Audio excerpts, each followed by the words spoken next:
What's up, guys? Thanks so much for clicking on the video. My name is Leah, and baby, let's get into the drama of it all. So in this video, we're going to be talking about what we always talk about, housewives. So let's get into it. All right, y'all. So let's start off with Real Housewives of New Jersey. So the first thing I want to talk about is Richie responding to Melissa Gorga. So if you didn't know, or you probably have seen it, I don't know, but I'm going to tell you about it. So Melissa was on Jeff Lewis's podcast with her cousin, the one that on next episode of Real Housewives of New Jersey, Joe is officiating the cousin's wedding. And she let Jeff know that, Kathy and Richie moved into their neighborhood and she was hoping that they reconcile. Well, y'all, Richie responded in the way that I thought Richie was going to respond. On top of that, he responded in the Richie way. So let me read the article for you guys. So I'm getting this article from Reality Blurb, and it says this: RHONJ's Melissa Gorga reveals Kathy, I think it's Wilkie or Wakili, I think it's Wakili, is her new neighbor, blames Teresa for the rift and shares odd ways she and Joe found out, plus talks a possible reconciliation. So it says Melissa Gorga reveals that Kathy and her husband Richie moved into her and Joe Gorga's neighborhood during the recent appearance on the Jeff Lewis radio show. As she confessed to wanting to make amends with the couple following their fallout years ago, the 45-year-old Real Housewives of New Jersey cast member shared how she and Joe learned that his cousin was building a home close by, and explains why a reconciliation with the Wilkies or Wakilis would mean so much to her husband. She says, Kathy and Richie just bought the lot on my street across the street from me, and they are building a house diagonal from me across the street on my street. Literally, Melissa began on the Sirius XM radio show Jeff Lewis Live. It's funny, everyone moves to my street. I lived on the other side first also.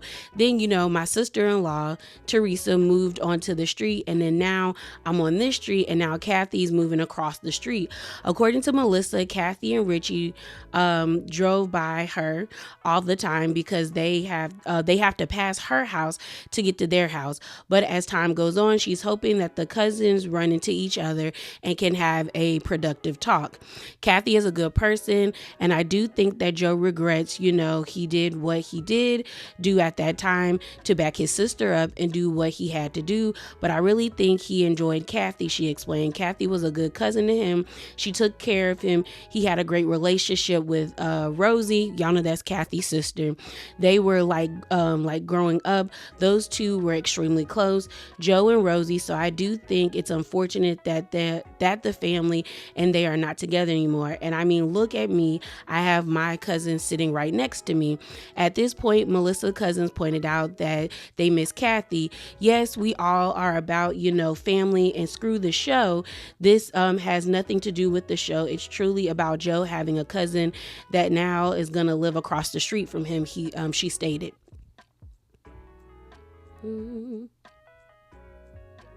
Okay, it goes on to say, as for how she and Joe found out about the new neighbor, Melissa confirmed they were in a bidding war of some sorts. There was a lot for sale. It's on the lake. So he came home and he goes, this went up yesterday. I'm going to bid full price. It's on the lake. This never happens, Melissa recalled. So Joe offered full price for the property, which was pretty high, full price, but I guess Kathy we didn't know it was Kathy, had an in with whoever the previous owner was. She loved the house because it was a knockdown kind of house. She loved it forever. She already had an in with the realtor and was already making a deal. When Jeff 55, then wondered if their close proximity could lead to a reunion, Melissa noted, it would be weird not to. It's a first cousin and her mother is still here and doing well. So I just, Joe's aunt, I don't know. That's a sad thing. That's the whole thing. Continuing, Jeff suggested Melissa take a step of congratulating the Wilkies on their new home and encouraging a reconciliation. I'm going to do it. I'm going to do it, she vowed. It is what I want for Joe. I think deep down inside he wants to. Joe is an emotional guy. He wears his heart on his sleeve. It's hard. He came from a place where he feels like he has to please. He felt like he had to please people his whole life. And, you never know how people grow up or what people want in life. And that's the end of it. So you already know, if you would like to read the article for yourself, the link will be in the description box below. So y'all, the only reason why I brought this story to you guys is because of Richie's response. So I saw this on RHOBH's page yesterday, but it was posted, it said it was like 15 hours ago. So that probably meant it was posted on Monday.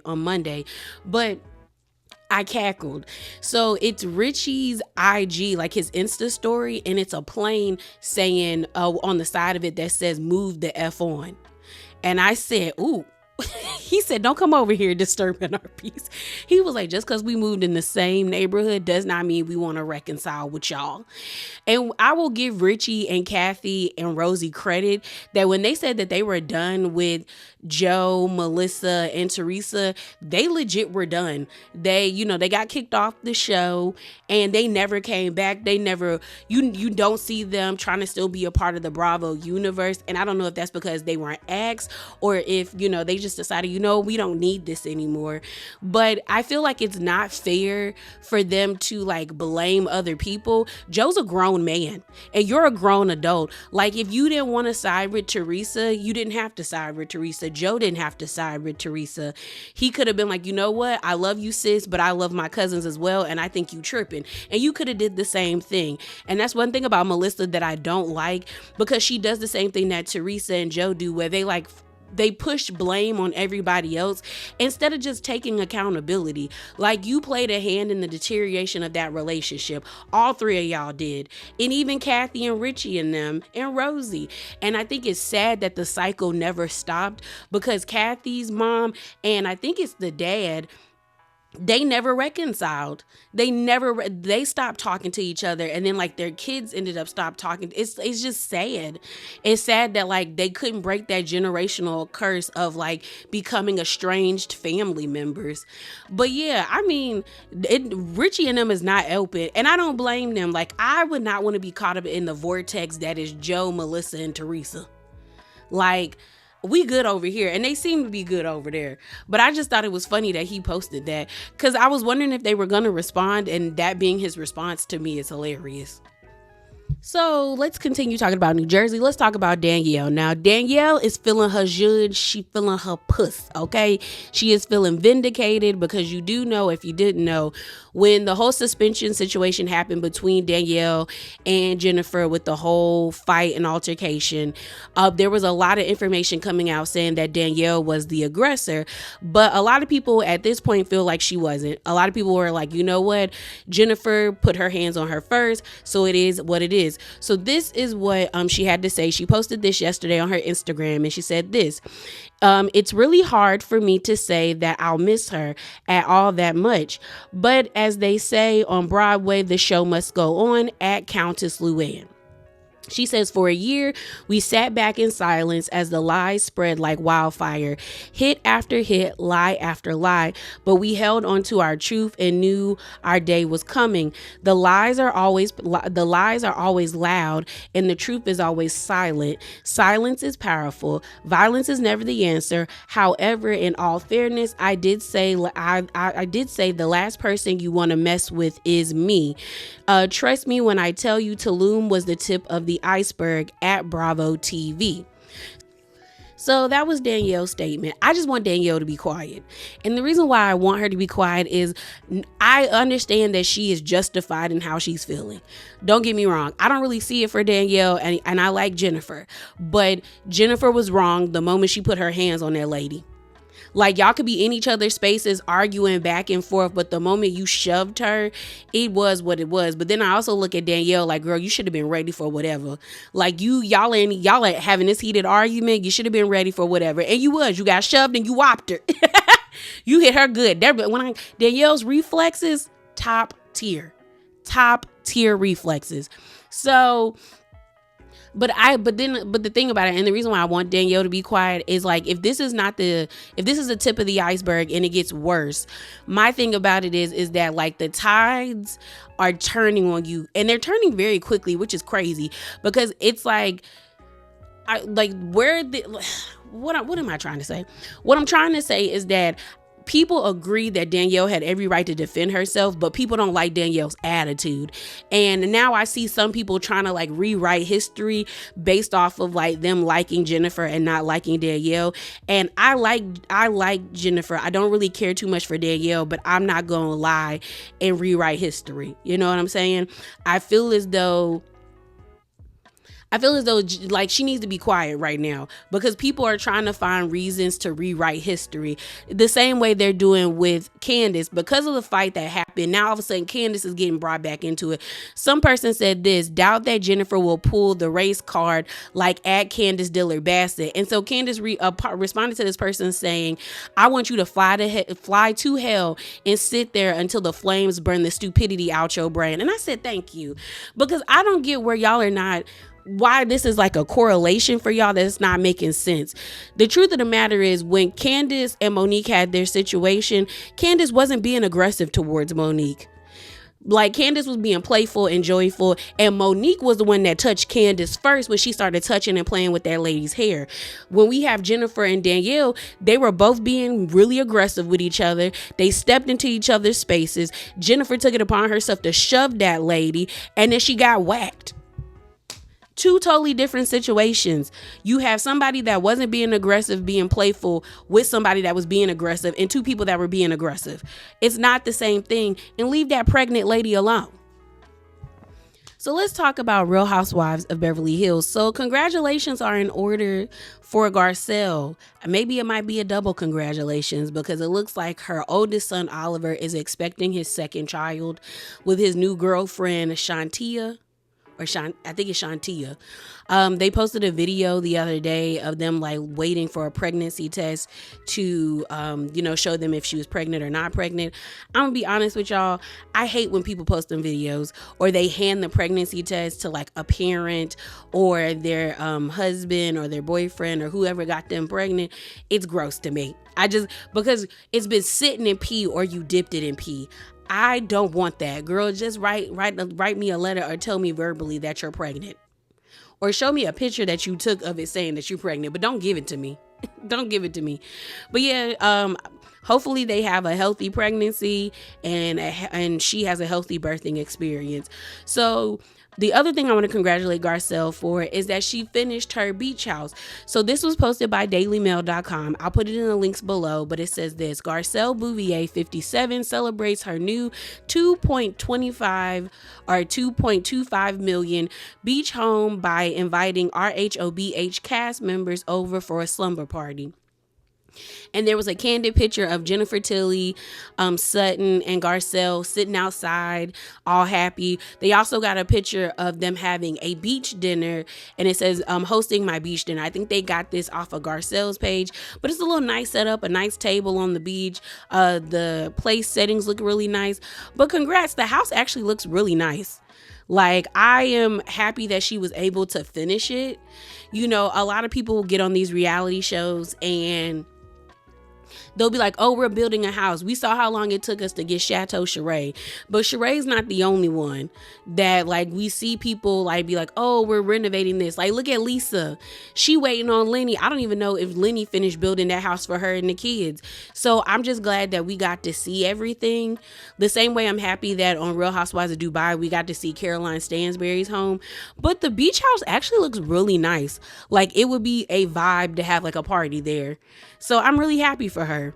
And I'm happy we're going to see it on the show. So the last thing we're going to talk about before we move on to our next subject is Dorit and Kyle. So I saw this posted on around the 12th or the 13th of June, and they're now revealing who this blind item was about. So it said this, it's dated June the 12th, and it says, at this point, the snack housewife has to be upset she decided to come back. She is just being hammered by everyone during filming, especially by by the woman who she thinks the snack was hooking up with her ex. So they're saying this is about Dorit and Kyle. And I wonder if, and it's weird because I was like, who are they talking about, Mauricio, or are they talking about PK?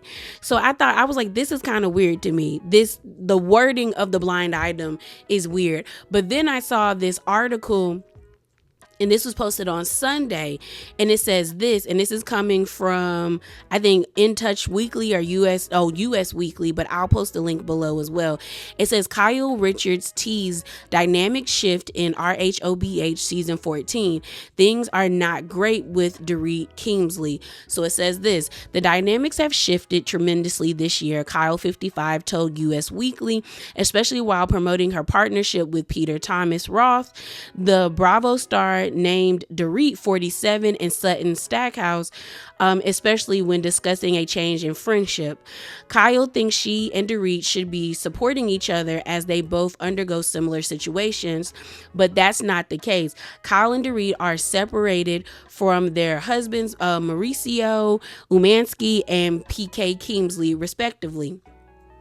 Unfortunately, that's not what we're at right now in our relationship, she said. We're both going through different but similar situations, so it is unfortunate that we're in this position. While things are not great with Dorit, Kyle said, the new women Jennifer Tilly and Bozoma St. James joining the mix have created a very interesting group overall.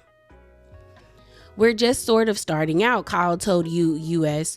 Like I said, the dynamics have shifted, but they're constantly shifting and changing, so we'll see where we end up. Kyle's eldest sister, Kathy Hilton, is also making her RHOBH season 14 return for the upcoming season. And she said this: she is off to the races, Kyle said. Kathy, 65, who has been very supportive off camera and funny on camera. She tries to keep the light. Her main goal right now, because of what I've been going through, is to try to make me laugh. So here's my thing. I honestly at first wanted Kyle and Dorit to be cool, but then when I really thought about how Kyle was raggedy to Dorit. Although Dorit got on a lot of our nerves last season, when I look at Dorit and Kyle's relationship, Kyle was not a good friend to that lady. She downplayed their relationship because she was with Morgan. Then she tried to gaslight Dorit when Dorit brought up how she's missing being around and she doesn't know what's going on and with your life, and we used to be so cool and now you're not giving me that. Then you tried to get mad at her at the reunion when she was like, oh, I thought y'all were girlfriends. And it's like, yeah, Kyle, you've been playing in everybody's face. Everybody thought you and that lady was bumping pocketbooks together. Then you sent her that text message before the reunion, either the day of the reunion or the day before the reunion, pretty much talking to her saying that you didn't really want you two to really go at it and you wanted to talk to her after the reunion. So you were scared that Dorit was about to light you up at the reunion. So that's why you sent her that text message, because you knew you did her wrong. Then you had Teddy be your mouthpiece, because we know how you and Teddy work, Kyle. Teddy was on that podcast talking about how it was disgusting and it was wrong of Dorit to share the text message that Kyle sent her before the reunion on the show. Girl, girl, no. So yeah, Dorit, if you don't want to be cool with that lady, don't be cool with that lady, because no, I would not be cool with Kyle.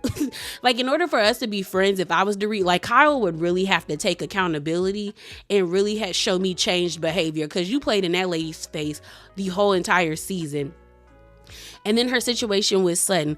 Honestly, I don't think Kyle has ever liked Sutton, if we're keeping it 100. I think they all thought Sutton was just going to be a friend of the show. She never was going to be anything more than what she was. I also don't think they thought the fans were really going to gravitate and like Sutton.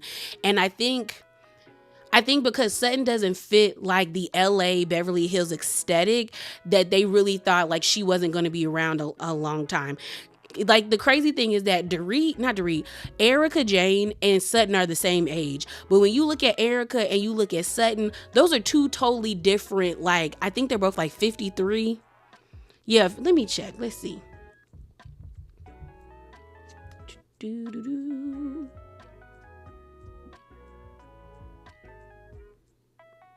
Okay, so Sutton's 52.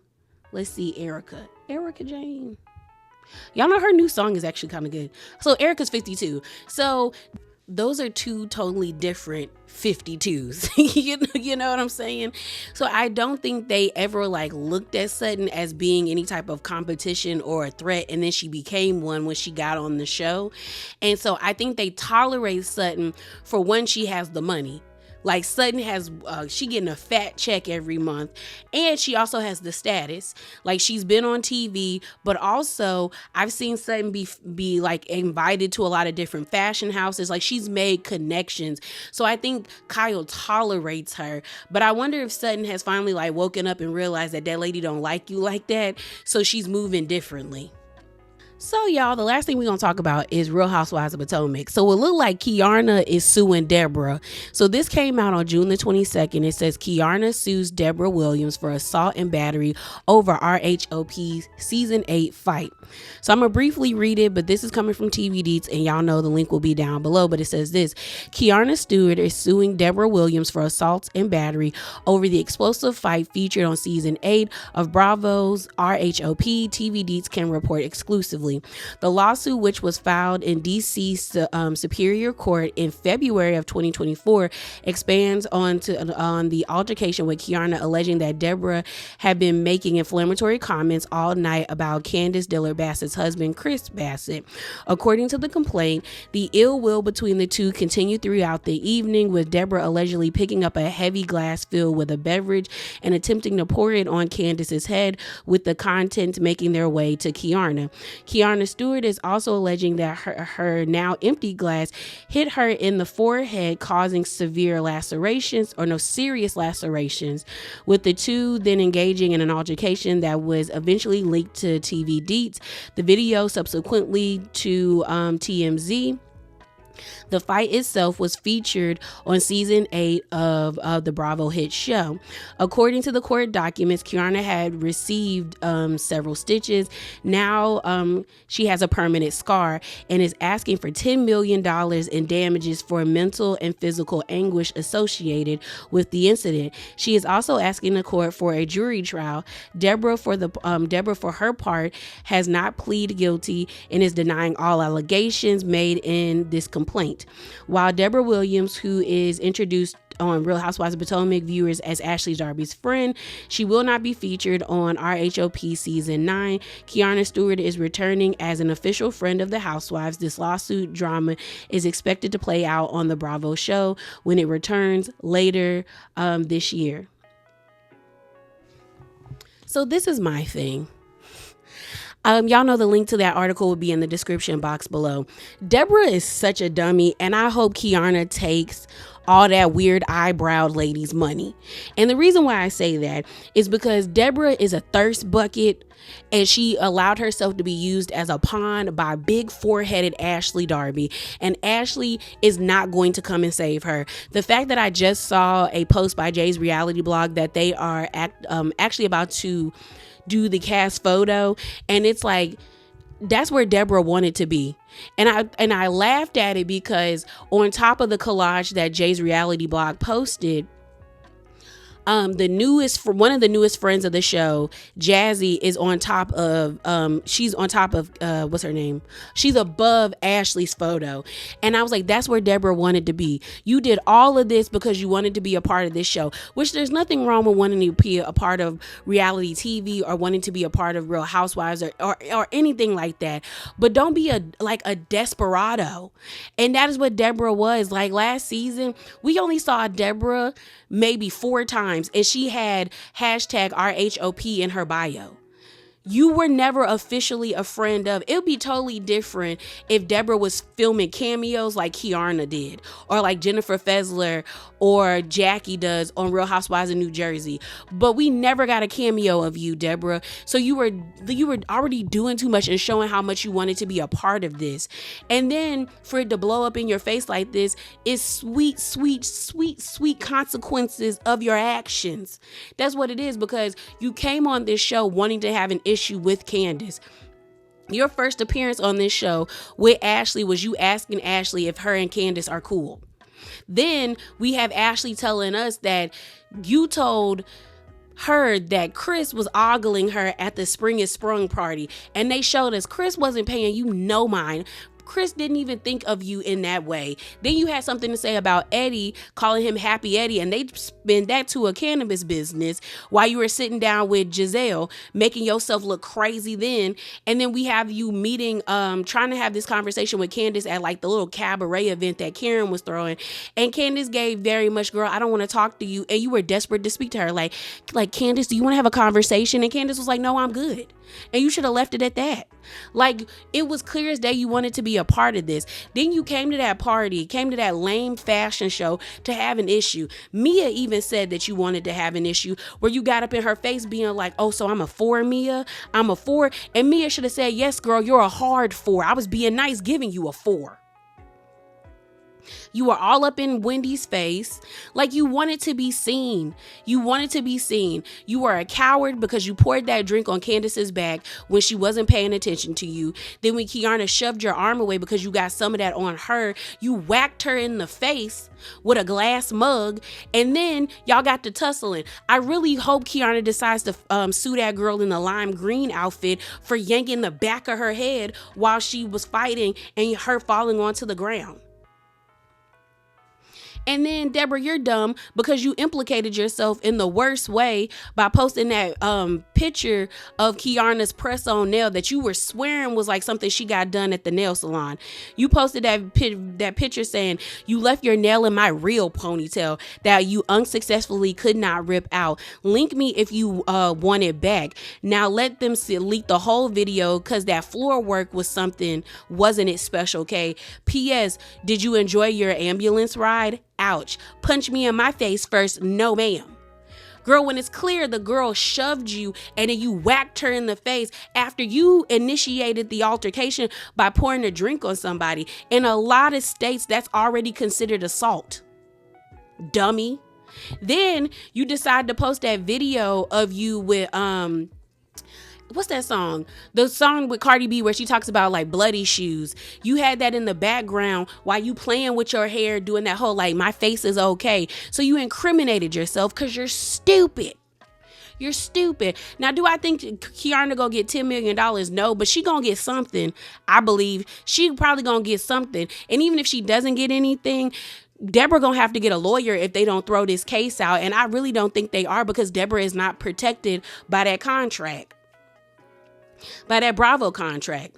And again, you're stupid and you need to go pay to get them eyebrows threaded because you allowed yourself to be a desperado and a pawn by a big-headed Ashley Darby, who is a snake in the grass. She is a snake in the grass because I truly believe that she conspired against Candace and brought that lady there for a fight. I really think, I don't know if Ashley thought it was going to get physical, but I definitely think she wanted an argument to happen between Deborah and Candace. And when it got too far, all of a sudden, oh, I'm distancing myself away from her because I've never seen her behave that way.